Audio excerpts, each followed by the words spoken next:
Hello everyone, আসসালামু আলাইকুম। চলো তোমাদের সাথে শেয়ার করি আজকে আমি ঘরের কি কাজ করলাম। তো আমি সবসময়ের জন্যই পরিষ্কার থাকতে পছন্দ করি। তো যেহেতু সামনে আমাদের মুসলমানদের জন্য একটা সুখবর আসতে চলেছে, সেটা হচ্ছে শবে বরাত। আমরা প্রতিটা বছর শবে বরাত মনে করি আল্লাহর দেয়া বড় একটা নিয়ামত। পরিষ্কার থাকি না, আমি সবসময়ের জন্যই পরিষ্কার থাকতেই ভালোবাসি। তো ভাবলাম তোমাদের সাথেও শেয়ার করি, যেহেতু নতুন নতুন ভিডিও করতেছি, ভাবলাম তোমাদেরকেও দেখাই, এর জন্য আর কি ভিডিওগুলো করা।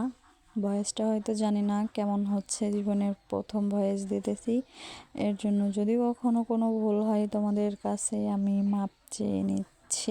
আর আমার মতো সবসময় কে পরিষ্কার থাকতে ভালোবাসো এবং কিছুদিন পর পর পুরা ঘর ক্লিন করতে ভালোবাসো, এটা সবাই একটু বলে যেও, ঠিক আছে?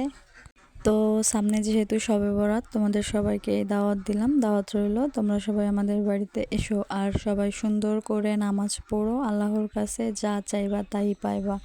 আল্লাহ হাফিজ। আজকের ভিডিও এই পর্যন্ত।